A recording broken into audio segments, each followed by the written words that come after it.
c'est à croire qu'ils ne savent plus à quel saint se vouer. Le PDC d'Accro et le FPI d'Egor sont vraiment à la croisée des chemins. Signature d'un nouveau document cadre de collaboration portant projet de réconciliation des Ivoiriens pour une paix durable.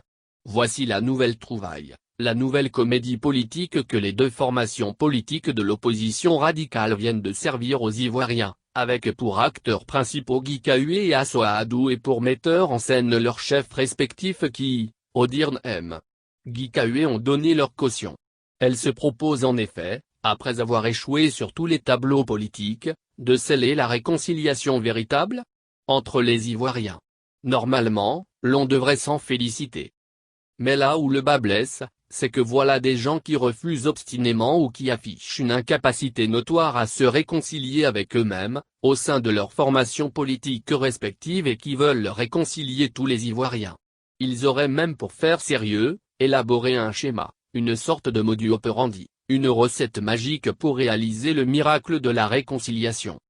Mais, si tant est que nos amis bien-aimés ont trouvé le remède miracle pour enfin réconcilier tous les Ivoiriens, la logique aurait voulu qu'ils essaient ce fameux médicament en leur sein avant de prétendre l'appliquer à tous les Ivoiriens. Laurent Gbagbo et Legor n'arrivent pas à faire la paix avec Afin Guessant qu'ils vilipendent chaque jour sur les réseaux sociaux. Et pourtant, Dieu seul sait les efforts déployés par le président légal du FPI pour renouer avec Laurent Gbagbo d'une part, et avec ses partisans au plan local, d'autre part.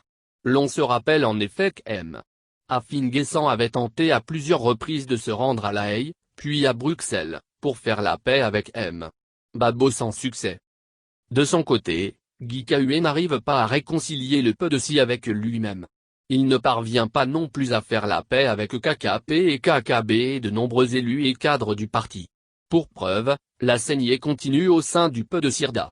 4 maires, délégués départementaux du PDC dans leur localité d'origine viennent de claquer la porte du parti doyen pour rejoindre le RHDP, le grand parti de la fraternité ivoirienne. Et nous affirmons que cette ruée des militants du PDC vers le RHDP doit se poursuivre, parce que tout simplement ces derniers ont du mal à accepter une alliance entre le PDC et Laurent Gbagbo, l'adversaire irréductible du président Houphouët-Boigny. Quel programme de société, en effet, le FPI, parti de gauche et le PDC, parti de droite, peuvent-ils conduire ensemble? En outre, il n'échappe à personne que même dans leur volonté de réconcilier tous les Ivoiriens sans exclusive, le FPI version Gore et le président du PDC version d'Accro ont volontairement oublié d'associer Soro Guillaume qui est devenu aussi depuis un certain temps, un adepte curieux de la réconciliation nationale. Quant au PDC d'Accro pour qui la fin justifie désormais les moyens, il n'est pas inutile de rappeler qu'en un temps record, il a scellé et brisé des mariages à la vitesse de l'éclair, parfois, avec des conjoints qui sont des rivaux idéologiques. En effet, après avoir décidé de façon unilatérale de tourner le dos au RHDP, pour des raisons d'intérêt personnel, le président du PDC d'Accro a d'abord voulu faire le grand saut avec Guillaume Soro, avec qui il a scellé un bruyant mariage au son de la fanfare à d'Accro. À l'occasion il avait même esquivé des pas de danse en compagnon de celui qu'il appelait son brave fils. Dans la foulée, le président du PDC d'Accro avait tenté une idylle amoureuse avec Pascal Afin Guessant, le président du FPI, avant d'abandonner ce dernier sur le chemin pour se retrouver dans les bras de Laurent Gbagbo à Bruxelles. Il n'est pas exagéré de dire que le président Bédié a presque forcé la main au président Gbagbo. Car, en réalité, que peut présager l'union entre un homme de droite et un irréductible homme de gauche, c'est-à-dire, deux hommes qui n'ont pas la même vision de société? Ce que visent Laurent Gbagbo et Bédié, c'est avant tout une alliance de circonstances contre le RHDP dans la perspective de la prochaine élection présidentielle. Le projet de réconciliation n'est qu'un vil prétexte, un alibi, une escroquerie politique, sans plus. Même s'il doit s'allier au diable pour écarter le RHDP du pouvoir, Guy Kahué, le manipulateur, n'y voit aucun inconvénient.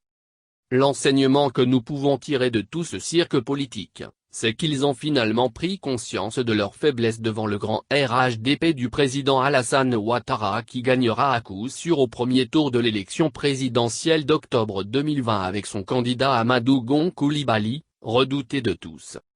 Où va donc la Côte d'Ivoire avec ces politiciens pris dans le tourbillon de leurs propres contradictions politiques? Nous assistons, à la vérité, à un mariage forcé, un mariage que veulent sceller des partenaires qui ne s'aiment pas vraiment, des partenaires qui se détestent même en secret. Une seule chose semble en tout cas les réunir, leur haine viscérale pour le RHDP et la Côte d'Ivoire qui gagne.